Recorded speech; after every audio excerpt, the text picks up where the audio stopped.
आज की कहानी एक गांव के डॉक्टर की है, जिसके साथ कुछ ऐसा हुआ कि उसके बाद डॉक्टर को कई दिन तक तेज बुखार रहा। उम्मीद है आपको ये कहानी पसंद आएगी। अगर पसंद आए तो वीडियो को लाइक ज़रूर करें और चैनल को भी सब्सक्राइब करके बेल आइकन को भी ज़रूर दबाएं।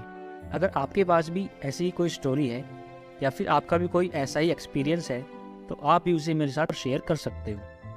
ये कहानी एक छोटे से गाँव मेलापुर की है।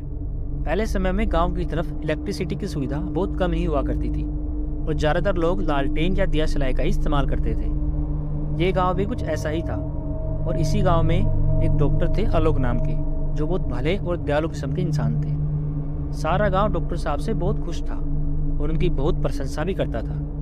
एक दिन डॉक्टर साहब के पास मरीजों की संख्या ज़्यादा होने की वजह से उनको मरीजों को देखते देखते रात हो गई। डॉक्टर साहब अपना क्लिनिक बंद करके बस निकलने ही वाले थे कि बाहर से किसी ने डॉक्टर साहब को आवाज़ लगाई।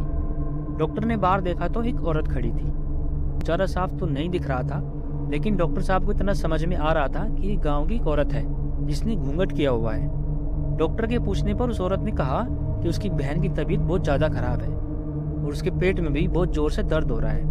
आप प्लीज़ जल्दी चलिए, इमरजेंसी है। जैसा मैंने पहले बताया कि डॉक्टर साहब एक भले और दयालु इंसान थे, तो उन्होंने बिना कुछ सोचे समझे अपना बैग उठाया और उस औरत के साथ चल दिए। वो औरत आगे आगे और डॉक्टर साहब उसके पीछे पीछे चले जा रहे थे। डॉक्टर साहब लगभग गांव से बाहर ही निकलने वाले थे कि तभी सामने से एक लाइट उनके चेहरे पर पड़ी। लाइट की वजह से डॉक्टर साहब वहीं रुक गए और धीरे धीरे वो लाइट डॉक्टर साहब के नज़दीक आती गई। पास आने पर पता चला ये तो गाँव के ही दो आदमी शंभू और पूरन थे, जिनके हाथों में टॉर्च लाइट थी। वो अपने खेतों में पानी लगाकर वापस लौट रहे थे।